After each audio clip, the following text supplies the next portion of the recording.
So,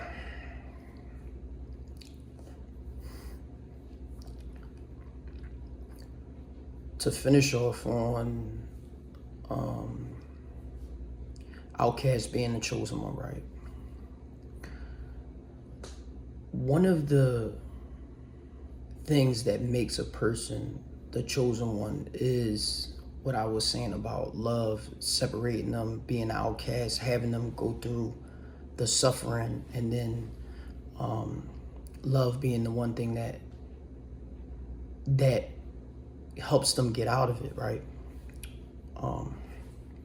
So one thing that I've learned from like studying the great teachers and the prophets and things like that is that on this earth we are going to go through pain. We are going to go through suffering. It is just one of those things. It's a prerequisite. The thing about suffering is you have a chance to get out of it and actually become very strong out of the suffering, out of the pain. And everybody hears the old adage of like what don't kill you make you stronger. And I gave an example of the people I had in my life that used to try to, bring pain to my life, or hate and or jealous and envy and things like that. What they didn't realize at the time was they thought that they was, hurting me, and they was getting out on me or whatever. That's the words that people say. But the thing is that it only makes you stronger. And what they did was they just built you up. And that's the one thing that the outsiders have, is that they're built up. They're just built different. They're built up, more built up than most people. The people that stay in between the parameters of that box, like the safety of being protected by, a bunch of friends, a bunch of yes men, or a bunch of resources and things like that, they don't know what it's like to get out of the mud. They don't know what it's like to come out of a very tough situation. That's why they don't have those qualities of being like a leader, or have the qualities of being a person that could tell or teach a person how to get out of the mud, or could lead a nation. You know what I'm saying? What we see in a lot of the leaders even now is that they don't have the resilience of being able to fall down and get back up. They just don't. You do have some people that do, though. Don't get it wrong. You do have people that do, but most people don't have the resilience to fall down and climb back up out of that hole. And this experience is the same for people in economic holes. You got some people that lose they life savings or their job and stuff like that, and it's over. They kill themselves. And then you have some people that can remake the money again. And this also is the same for people that go through relationship holes, or people that go through spiritual holes. And that's why I said that those trials help prepare you. They built you different. That's what made you tough. That's what made you strong. It was those trials. Nobody chooses to do that. Nobody's like, oh, you know what? I want that. Let me take that. Like, come, break my heart. Come whoop my ass. Come do this. Come do that. Nobody's like just volunteering for that. They are, if you knew, if you knew beforehand a lot of the stuff that you were going to go through, you would have never took that road. You would have been like, man, I'm not doing that. I'm not gonna let my wife divorce me and take half of my money. I'm not gonna let my wife divorce me and take the kids. I'm not I'm not gonna let this person steal my car. I'm not gonna let this person shoot me. I'm not gonna let this person rob me. I'm not gonna let this person, you know what I'm saying? This is like a normal thing. Like, you're not gonna do that. And that's why we don't, we don't get a chance to see that. You know what I'm saying? But you want to be built different. You want to be built resilient. And the only way really to be built resilient on a level of being able to climb out of some of those holes is by going through stuff already. Is by going through those things. You know what I'm saying? I will promise you, everything that I have been through in my life has prepared me for everything that I had to go through. It made me tough. It made me tougher. As simple as that. You know what I'm saying? And I needed that. And I'm thankful for it. I'm very much thankful for it. I'm thankful for everybody that was there to hurt me and to be there for me to help me. You know what I'm saying? I'm thankful because you made me a beast. There's no doubt about that. You made me something that is different. You know what I'm saying? Like, I'm something to be messed with. You know what I'm saying? I'm a little different. I'm a beast. So, that's it has is good, and people can say it has its bad, but the bad is needed, because it's not easy to be a chosen one. It's just not. It's not easy to be a person that everybody looks to for things. That's a very that's a very hard thing. I mean, think about it from this perspective, right? Jesus, right? This is a person that for 20 years he was like left out of the Bible, right? And we can talk about the different books and the chronicle of these books, the canon and all that, but he was left out, right? Then he comes back like at around 30 or something like that, back into the picture or whatever, with the gospel of like I think it's Mark or Matthew, the first one. So he comes back and he's like 30. So he would be 30 years old. Wouldn't he want to like get married or have kids or something like that? Like, right? And I don't Christians, please don't hurt me with this one, because I know that people are gonna say, well, he's God, so he doesn't want kids and things like that. But the point that I'm making is that he would have fared better to, have a family and things like that. That most people do that. You know what I'm saying? But he knew he had a way, way, way bigger calling. He had a way bigger calling, yo. And a lot of the chosen ones, whether it's like, whether you want to say Jesus or even like Buddha or like Krishna, all these other different people that were very high, like enlightened beings or prophets. You know what I'm saying?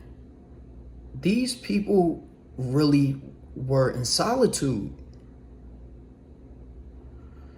Other than the Prophet Muhammad sallallahu alaihi wasallam and other prophets like Abraham and things like that, because they were married, they had families.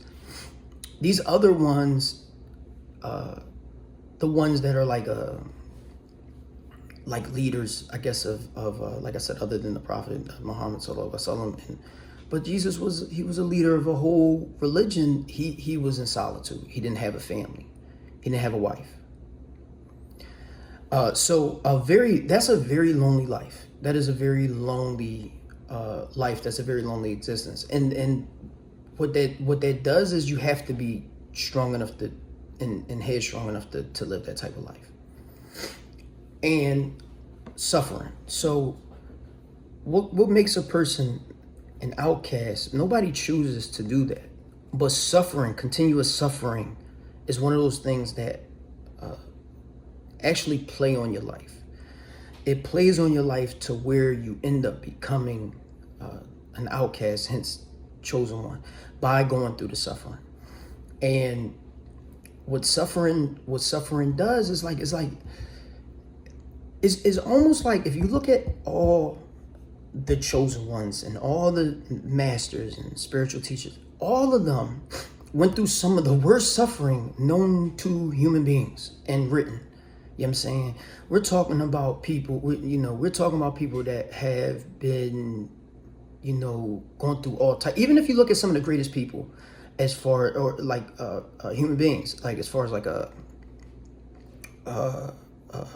people were persecuted, like the philosophers, Socrates, Pythagoras, and then all the way up to Dr. Martin Luther King and Mahatma Gandhi, or even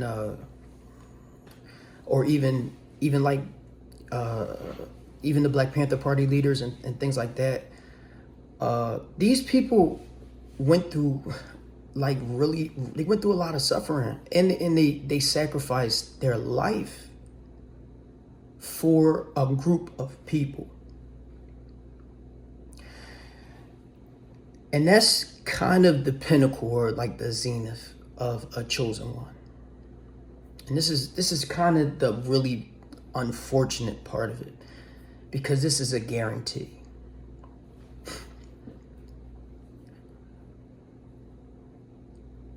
All chosen ones sacrifice. Period. It is what it is. They are going to be the ones that are going to be sacrificed. This is a very sad thing, but it's for a great cause. This is for a cause that, for most people, they need you to do it no matter what, because they're not going to take that role. And to think that the ultimate sacrifice is to lay one's life down, and to think that some of them were actually taken, the life was taken from them, is completely interesting. And it shows that this world is not for us. And now I know any Muslim will understand this, because in the Quran it talks about that. But this world is not for us. They're not for the believers. It's not for the believers. This world is definitely unamusing for the believer. And I don't mean amusing is because I laugh at this stuff all day, because to me it's sitcom stuff. If you look at the way our society is built right now, if you had a sense of humor like I do, you would laugh all day. It is complete hilarious. I don't even need to watch TV. I watch people. That's all I need to do, because people are hilarious. It is completely comedy. We have front row seats to see the people do the silliest stuff. And you're like, yo, I can't believe this. I mean, look, regardless on what anybody thinks, I would not laugh at somebody losing their life, for real. That's just not that's not really me, for real. You know what I'm saying? Life to me is already hard enough to live on this earth as it is.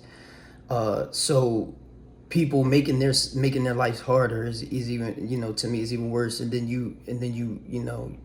you taking lives, or I would rather give a life, but it happens. So if you look at the fact that we have a Secret Service, a Secret Service like side of our government to protect the president and all that, but you let a guy like climb a building in front of everybody. You had people saying, yo, the guy is up over there, like he got a weapon and all this stuff. Like, people, they just like, oh, like, and like he took shots and everything. This is hilarious. This is complete comedy. This is comedy, y'all. And everybody makes mistakes. People sleep on the job. Yes, I agree. I will be the first one to agree that people make mistakes and this can happen. But if you're not, now, if he would have got shot, it would have been a totally different story. We seen the thing with Sonia Massey and all that. This type of behavior is to me is exactly why the chosen ones are sacrificed. Because this earth is not for you. It's not. It is filled with evil, jealous, envious. I call them baby dick. I just, it's always somebody with that is either short in height, short in money, short in, like this is your behavior. Like this is your behavior. You so insecure that you hate everybody now. And I mean, come on, man. Like tighten up. Like for real. Like tighten up. Like pull your panties up. Pull your panties up, bro. Like, on some real stuff. Cause your slip is showing. You know what I'm saying? You gotta tighten up, bro. Like everybody makes mistakes. Everybody has a time where they're not as strong character, strong-willed and all that. But to me, honestly, you can hate or you can be jealous and envious or whatever to a certain point. I mean, you could do anything to a certain point. After that, you have completely gone overboard and is detrimental to your character. So when you see things like the guy trying to, assassinate the president, or the Sonia Massey assassination, which is, when you see these things, you understand where you are, and who you surrounded by. You are surrounded by evil. As simple as that. You're surrounded by evil, yo. And this evil is older, is old as the creation of this earth. This evil was created before there was people. It's been around for a while. And it takes a person that is a chosen one that has of a high character, not just a high character. We're talking about a chosen one that has pure love, that has pure selflessness, that has pure charity, to come and be able to tame that evil. The problem is that evil can't be tamed for everyone. What I mean by that is he can't tame it for you. Now, I know Christians believe that Jesus came to this earth and died for them and stuff like that. But if that was the case, then all our characters would be refined, but it's not.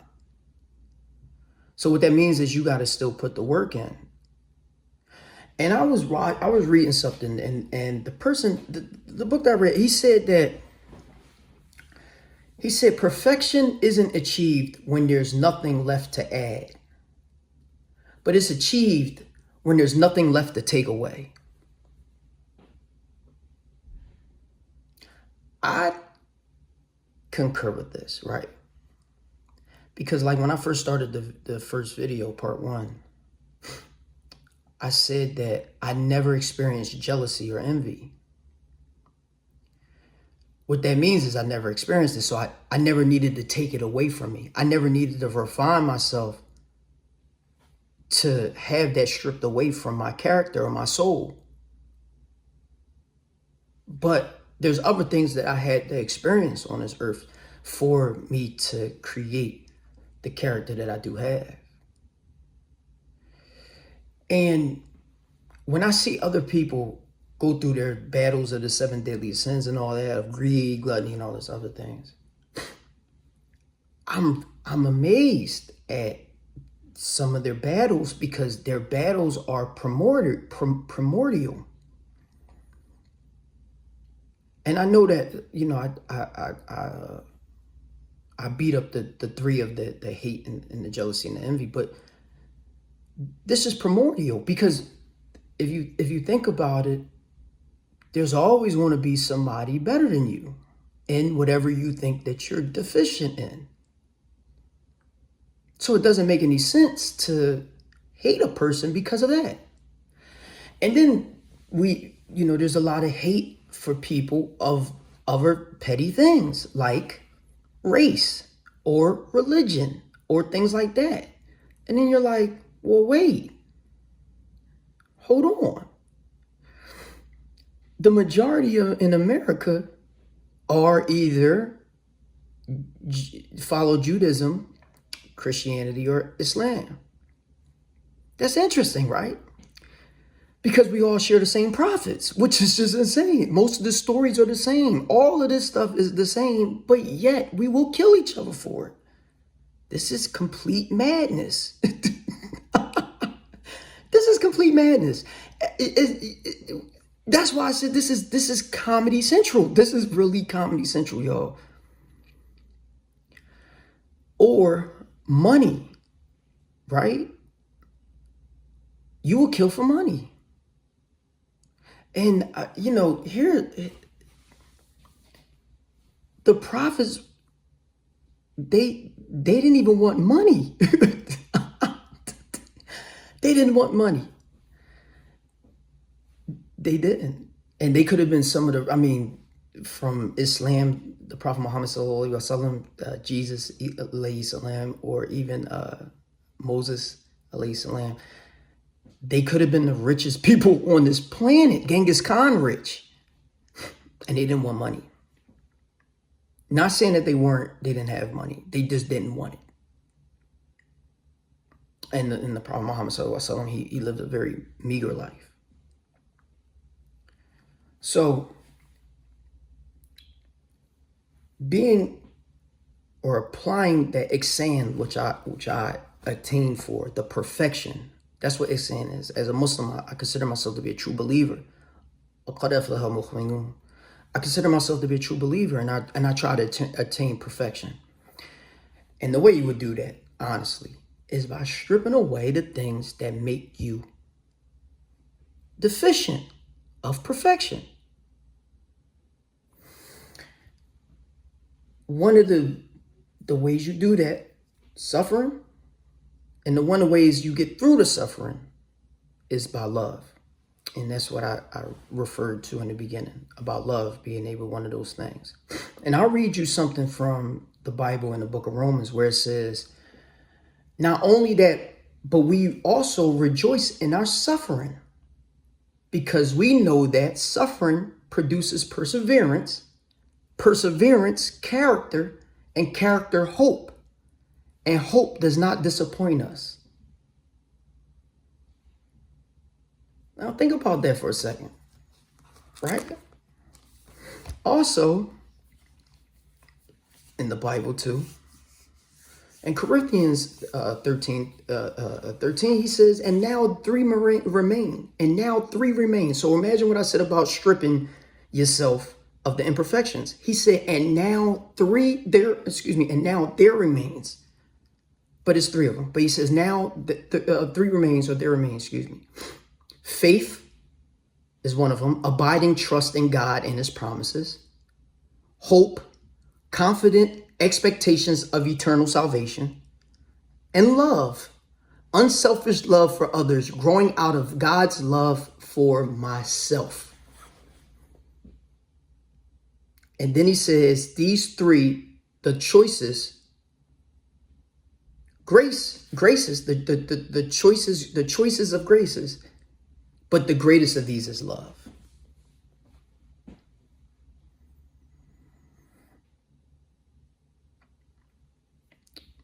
So, in order to attain perfection, you will have faith, hope, and love. And it tells you what the prerequisites of those three emotions are. Now, if that's what is needed, how do you get to a high level of love, right? Now one of the main deficiencies on this earth, one of the main causes of suffering on this earth is human selfishness. The reason why people go through the 7 deadly sins is that they're selfish. They want everything. I want this. I want that. They're like little kids. I want this. I want this. This is mine. Ugh. So they're like little kids. All right. So they're selfish. They're selfish as hell. Right.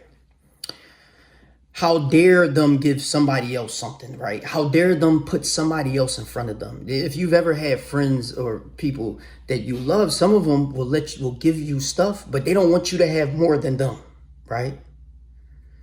This is another thing I never had a deficiency in. I would easily give somebody the shirt off of my back, which is one of the things that actually is one of the reasons why I'm not as rich as I should be. Monetarily wise. Other ways though, I'm rich as I don't know what. But when you want to reach the highest level of love, the way you would do that is making sure that it is unconditional. The only way you can reach unconditional love is through selflessness, because that is the actual opposite of selfishness. Is selflessness.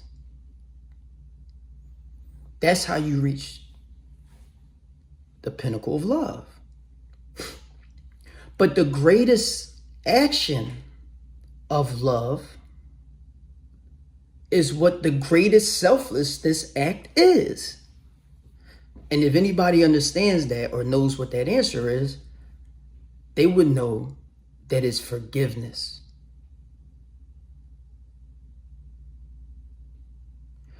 And that's what we don't have on this planet right now, especially in the minority community, is that we don't have no forgiveness. We have everybody wanting to harm each other. Some do it.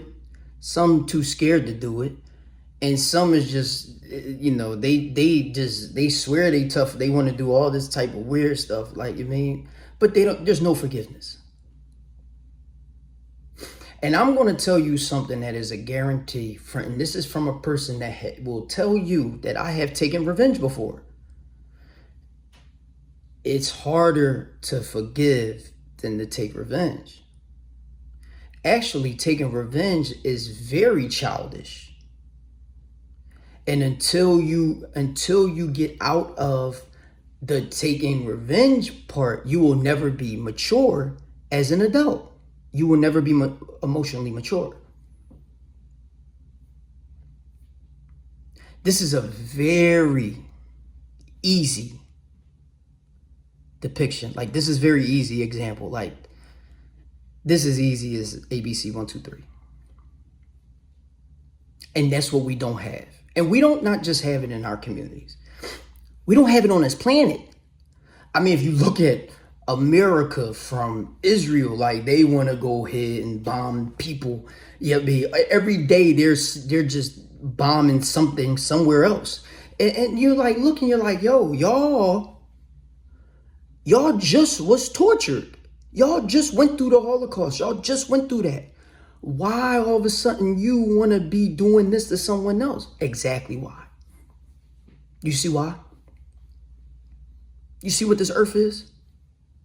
You see this reality? You see why the sun rises in the east and sets in the west? Do you see this? Do you see why the moon goes through its waning and waxing phases? The new moon, the full moon, these things. Do you see this reality?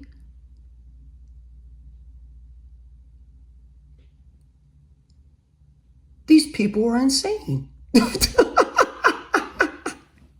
Yo, these people are insane, yo. They the bid. They the bid. They is the bid. So, chosen ones, laugh at them. Laugh at them. Laugh at them. Rejoice in the fact that you don't have that level of challenge in your life. Rejoice in the fact that you aren't so bitter that you want to send a missile to kill one person and 7 other innocent people. Stupid shit. I mean, this is completely insane. So, literally, y'all, rejoice. Because These people are insane. Really the bit. I mean, this is where we at with it. This is really where we at with it. It's sad for real, but you can really laugh at this. And until you have somebody in political power that have literally an ounce of soul left, because most of them sold their soul a long time ago, and they have solely depleted themselves. I mean, we're talking about people that have no ounce of dignity or integrity left. But if one is able to make it up there without selling all the way out, try to see if they can get one of them in there to show people how you really run a country, or how you really run a community, or how you really run your household, or how you really run anything. Because until we do that, for real, we're going to keep beating our heads up and going through the same cyclical nature of this reality.